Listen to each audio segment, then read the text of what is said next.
गोपालपुर में मुकाबला त्रिकोणीय रहने वाला है। जेडीयू से बुलो मंडल उम्मीदवार हैं, वीआईपी से डब्लू यादव उम्मीदवार हैं, वहीं गोपाल मंडल निर्दलीय उम्मीदवार हैं। 317 बूथों के वोटों की गिनती होगी। 14 टेबल पर 23 राउंड में मतगणना होगी। तो अब से कुछ देर में जो काउंटिंग है वो शुरू होने वाली है, लेकिन जो त्रिकोणीय मुकाबला है वो आपको बता रहे हैं। गोपाल मंडल निर्दलीय उम्मीदवार हैं और त्रिकोणीय मुकाबला देखने को मिलेगा। 14 टेबल्स पर 23 राउंड में मतगणना होगी। बड़ी खबर आपको बताएं क्योंकि काउंटिंग शुरू हो जाएगी। गोपालपुर में मुकाबला जो है वो त्रिकोणीय रहने वाला है और इसमें जेडीयू से बुलो मंडल उम्मीदवार हैं और इसके अलावा आपको बताएं कि वीआईपी से डब्लू यादव उम्मीदवार हैं और एक निर्दलीय प्रत्याशी की अगर बात करें तो गोपाल मंडल। त्रिकोणीय मुकाबला होने वाला है। काउंटिंग थोड़ी देर में शुरू होने वाली है। 14 टेबल्स पर 23 राउंड में मतगणना होगी। मनीष पांडे जी हमारे साथ बने हुए हैं, बीजेपी प्रवक्ता। मनीष पांडे जी, डबल इंजन की सरकार इस बार कमाल करेगी? बिल्कुल, जनता ने भरपूर आशीर्वाद दिया है, ऐसा मेरा यकीन कहता है, विश्वास कहता है। जनता का अगर मनीष जी, लेकिन इस बार ये कहा जा रहा था, बयानबाजी बहुत हुई है, लेकिन हमेशा ही कानून व्यवस्था को लेकर या फिर पुरानी जंगल राज को लेकर बहुत प्रचार हुआ है, लेकिन बार बार विकास की अगर बात करें तो उसकी लिस्ट की बहुत ज्यादा बात नहीं की गई है। सभा क्षेत्र में जो ETPBS जो है वो रखे हुए हैं, तो कुल मिलाकर अब वो करीब आ गया है क्षण कि जब टेबल हो जाएंगे। काउंटिंग 8:30 से शुरू होगी और आधे घंटे 40 मिनट के बाद जिस तरीके से अंदर तो बातें स्पष्ट होती ही रहती है, लेकिन बाहर में ध्वनि विस्तारक यंत्र और लाउड स्पीकर जो लगाए गए हैं उसके जरिए माइकिंग के जरिए भी जो परिस्थितियां होती है संबंधित विधानसभा क्षेत्र से और जो आंकड़ा डाटा होता है उसको सार्वजनिक किया जाता है और हर किसी की नज़र होती है। और फिर काउंटिंग सेंटर से जो निर्वाचन विभाग है वहाँ और साथ ही साथ चुनाव आयोग को हर एक पल का अपडेट जो है वो दिया जाता है और उसके ज़रिए फिर पब्लिक डोमेन में और नेट के ज़रिए भी और साइट पर भी इस बात को प्रदर्शित किया जाता है। तो लिहाजा जब काउंटिंग शुरू होगी 8:30 में, ये जो आत्मविश्वास है, ये जो नीतीश कुमार पे जदयू के नेताओं का, कार्यकर्ताओं का भरोसा, क्या बिहार की जनता भी उतनी भरोसा जता रही है? अब से थोड़ी देर बाद ये तस्वीर साफ हो जाएगी, लेकिन उससे पहले ये तमाम पोस्टर ने बिहार की राजधानी पटना में सियासी सरगर्मी तो बढ़ा ही दी है और ये दिखाता है कि किस तरह से चाहे जदयू के नेता हो, कार्यकर्ता, उनका कितना विश्वास अब भी नीतीश कुमार पे। ये लाइन देखिए, श्री नीतीश कुमार जी थे, हैं और रहेंगे। तो अब टाइगर जिंदा है, टाइगर कितना मजबूत है, टाइगर कितनी तेजी से दौड़ेगा। जी बिल्कुल, टाइगर जिंदा है, ये जेडीयू के लोग कह रहे हैं, लेकिन इन सब के बीच बड़ा सवाल ये है कि आखिर इस टाइगर को बल कहां से मिल रहा है। तो तस्वीरें आप देख रहे हैं अयोध्या से जो साधु संत हैं, देख सकते हैं वो पूजा अर्चना कर रहे हैं। एनडीए की जीत हो तो आज सुबह से ही जो पूजा अर्चना का दौर है वो भी शुरू हो चुका है, क्योंकि सभी की धड़कनें बढ़ी हुई हैं, सभी प्रत्याशियों की धड़कनें बढ़ी हुई हैं, पार्टी की धड़कनें बढ़ी हुई हैं। और ये तस्वीरें आप अयोध्या से देख रहे हैं, क्योंकि अयोध्या में जो साधु संत हैं वो इस वक्त पूजा अर्चना कर रहे हैं और एनडीए की जीत का दावा कर रहे हैं। और दूसरी तस्वीर आप देख रहे हैं, जो पकवान हैं वो भी बनने शुरू हो चुके हैं, क्योंकि जो दावे हैं वो तो दोनों ही पार्टी कर रही हैं और जो तैयारियां हैं वो शुरू हो चुकी हैं।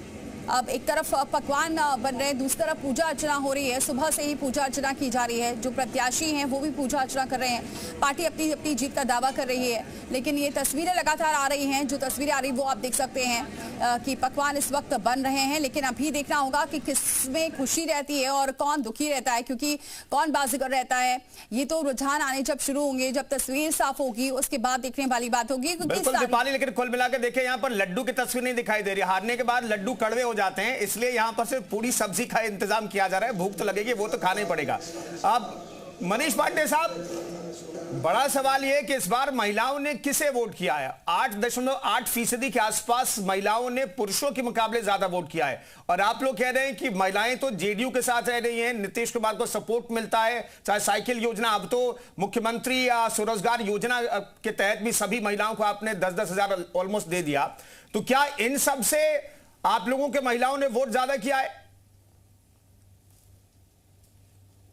देखिए, बात 10,000 रुपए की नहीं है, बात समझने की है। 2005, 6, 7 के बाद जब एनडीए की सरकार पहली बार बिहार में बनी थी, तब से लेकर आज तक उन बच्चियों के लिए जो तब छोटी छोटी थी 2005, 6, 7 में साइकिल योजना, पोशाक योजना या छात्रवृत्ति योजना या अन्य योजना, वह बच्चियां जो उस समय में उसका लाभ ले रही थी, वह बच्चियां आज की तारीख में मां बन गई हैं।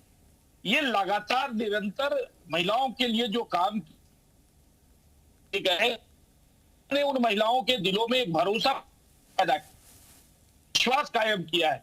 उसका यह परिणाम है। 10,000 रुपया तो देखिए, दिल्ली में भी सरकार थी, अभी जो सरकार बदली है आपने देखा होगा, उसके पहले अरविंद केजरीवाल ने कितनी सारी घोषणाएं की थी जिसको फ्री बीज कहा जाता था, लेकिन सरकार कहाँ टिकी? सरकार बदल गई वहां।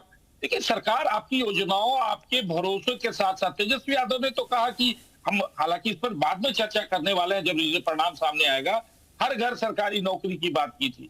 सरकार, जनता आपके वादों पर भरोसा कितनी करती है, यह भी एक बहुत महत्वपूर्ण सवाल होता है।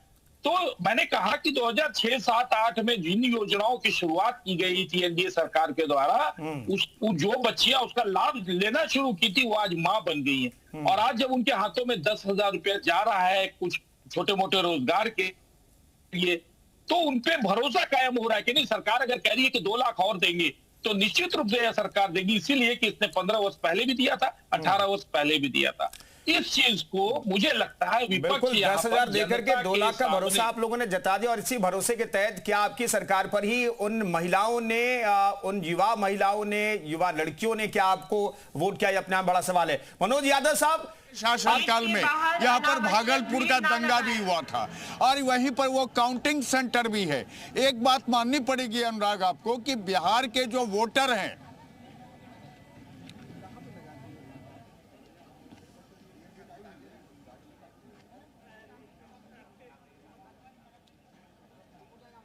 देखिए, इस समय तो आज तो जो है वो आप दावों का, वादों का तो समय पूरा हो गया। जो आपके दावे हैं वो कितना खरा उतरे हैं, इसी के ऊपर अब सारे नतीजे बेस्ड हैं। आपका आकलन क्या कह रहा है? क्योंकि मुझे हरियाणा चुनाव आज याद आ रहा है, सुबह 11 बजे तक कांग्रेस लीड लिए हुई थी कि अचानक फिर बीजेपी ने जो है बाजी मार ली। आज के चुनाव का आकलन आपका क्या कह रहा है जमीन से?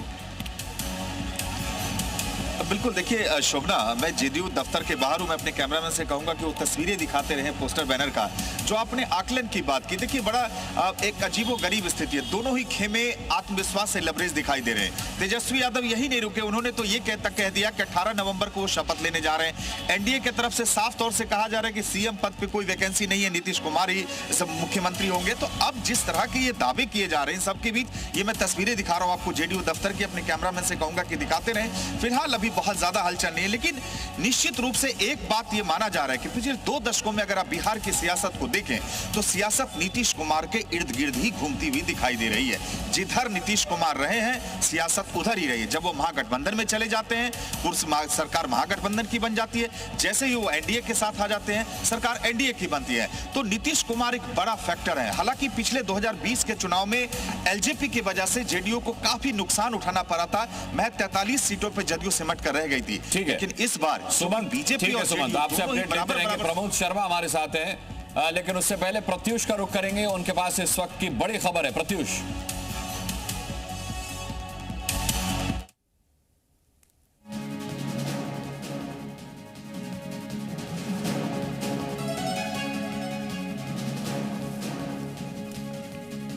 तो ग्राउंड जीरो पर इस वक्त तमाम जो सहयोगी हैं वो बता रहे हैं कि क्या हकीकत अभी नजर आ रही है। फिलहाल नीतीश कुमार का जिक्र कर रहे थे हमारे सहयोगी कि नीतीश कुमार जिस के साथ रहे हैं सरकार उसी की बनी है, और अभी इस बार भी नीतीश कुमार का क्या